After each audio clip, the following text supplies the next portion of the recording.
Au nom d'Allah, le tout miséricordieux, le très miséricordieux. Dans les premières années de l'islam après l'hégire, une tension grandissante régnait entre les musulmans réfugiés à Médine et les Qurayshites de la Mecque.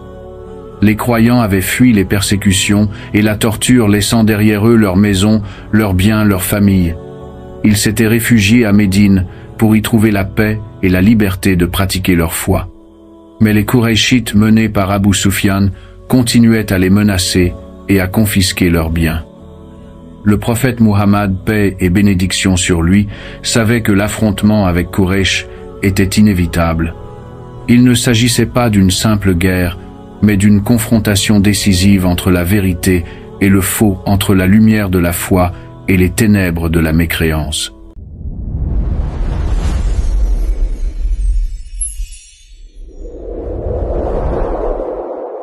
L'histoire de la bataille de Badr commence avec une caravane de Quraysh dirigée par Abu Sufyan, transportant d'immenses richesses des biens confisqués aux musulmans. Cette caravane revenait de Syrie et devait passer près de Médine. Le prophète, paix et bénédiction sur lui, voyant là une opportunité de récupérer une partie des biens volés, décida d'intercepter la caravane. Il rassembla une petite armée de 313 hommes, avec seulement 2 chevaux et 70 chameaux. Ils n'étaient pas bien équipés. Certains n'avaient même pas d'armes. Chacun devait monter un chameau à tour de rôle. Mais ces hommes étaient forts de leur foi et de leur confiance en Allah. Ils avaient quitté Médine sans savoir qu'ils allaient affronter une armée 3 fois plus nombreuse. De l'autre côté, Abu Sufyan avait appris que les musulmans tentaient d'intercepter sa caravane.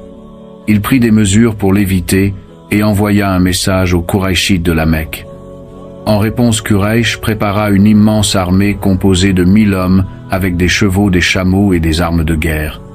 Cette armée était menée par des chefs puissants comme Abu Jahl, Utba ibn Rabi'a et d'autres figures importantes de la tribu. Ils quittèrent la Mecque avec arrogance et orgueil, convaincus qu'ils allaient écraser les musulmans. Allah révéla dans le Coran sourate Al-Anfal, verset 5. Comme ton Seigneur t'a fait sortir de ta demeure selon la vérité alors qu'une partie des croyants répugnait à cela. Car certains compagnons n'étaient pas prêts pour un combat, ils pensaient seulement à intercepter une caravane, non à faire la guerre. Mais le destin divin en avait décidé autrement. Le prophète, paix et bénédiction sur lui, consulta ses compagnons sur la situation. Al-Miqdad ibn Am se leva et dit: « Ô messager d'Allah, ne dis pas comme les enfants d'Israël ont dit à Moussa, vas, toi, et ton Seigneur combattez, nous restons ici. Mais nous disons, va toi, et ton Seigneur combattez, et nous combattrons avec vous. » Puis Saad ibn Muad, chef des Ansar, se leva et déclara: « Ô messager d'Allah, nous t'avons cru et t'avons suivi. Nous ne te dirons pas comme les enfants d'Israël, mais nous te suivrons où tu iras. » Ces paroles apportèrent au prophète, paix et bénédiction sur lui, une grande joie. Il avança avec son armée vers un lieu nommé Badr, un endroit stratégique avec des puits d'eau. Il arriva le 17 Ramadan de la 2e année de l'hégire. Le prophète établit son camp près des puits. Il décida de combler certains puits pour empêcher l'ennemi d'y accéder.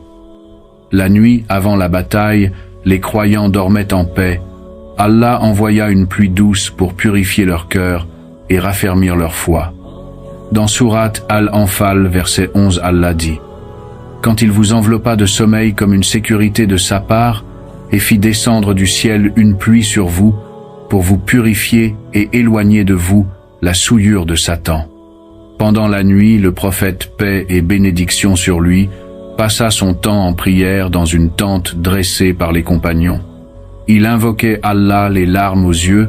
« Ô Allah, si cette petite troupe est détruite, alors personne ne te louera plus sur cette terre. » Abu Bakr était à ses côtés le consolant, et lui disant: « Ô messager d'Allah, cela te suffit, ton Seigneur va exaucer ton appel. » Au matin du 17 Ramadan, l'armée de Quraysh arriva en vue de Badr avec orgueil et confiance en leur supériorité numérique. 3 des plus grands guerriers de Quraysh sortirent pour lancer un duel: Utba ibn Rabi'a, son fils Walid et son frère Shayba. 3 musulmans sortirent d'abord, mais les Qurayshites refusèrent de se battre contre des Ansars.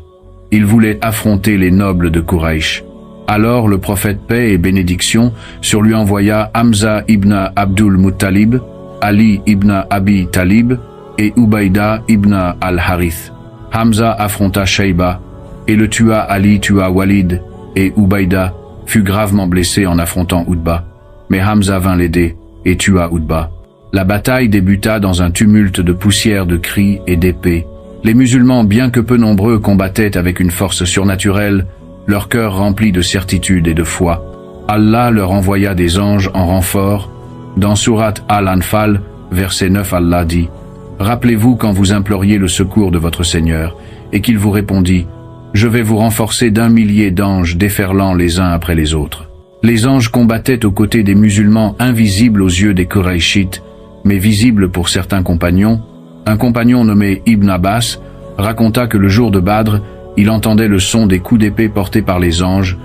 Un autre compagnon dit qu'il voyait un homme vêtu de blanc monté sur un cheval, frappant l'ennemi avec puissance. La bataille faisait rage, et les musulmans prenaient peu à peu le dessus malgré leur infériorité numérique. Abu Jahal, le pharaon de cette communauté, fut tué par 2 jeunes musulmans, Mouad et Muawid fils d'Afra. Ils l'attaquèrent ensemble. Abu Jahal fut laissé à l'agonie, puis achevé par Abdullah ibn Masoud, qui monta sur sa poitrine et lui trancha la tête. C'était une victoire immense pour les croyants et un coup terrible pour les Quraysh. 70 ennemis furent tués, parmi eux les plus grands ennemis de l'islam, et 70 autres furent capturés. Certains captifs furent relâchés contre rançon, d'autres sans rançon, et d'autres furent tués pour leurs crimes passés. La bataille de Badr fut un tournant décisif dans l'histoire de l'islam, une victoire que personne n'attendait, sauf les croyants sincères. Allah révéla dans le Coran Sourate Al-Imran verset 123. Allah vous a donné la victoire à Badr alors que vous étiez faibles. Craignez donc Allah afin que vous soyez reconnaissants. La victoire de Badr ne fut pas simplement une victoire militaire, c'était un événement divinement orchestré, une séparation claire entre la vérité et le mensonge, entre la lumière et les ténèbres. Allah l'appela dans le Coran le jour du discernement Yawm al-Furqan dans Sourate Al-Anfal versets 40 et 1. Et sachez que tout butin que vous remportez, un 5e revient à Allah, aux messagers, à ses proches, aux orphelins, aux pauvres et aux voyageurs. Si vous croyez en Allah et en ce que nous avons fait descendre sur notre serviteur le jour du discernement, le jour où les 2 groupes se rencontrèrent, les compagnons qui participèrent à cette bataille furent appelés les gens de Badr. Un honneur unique leur fut accordé par Allah.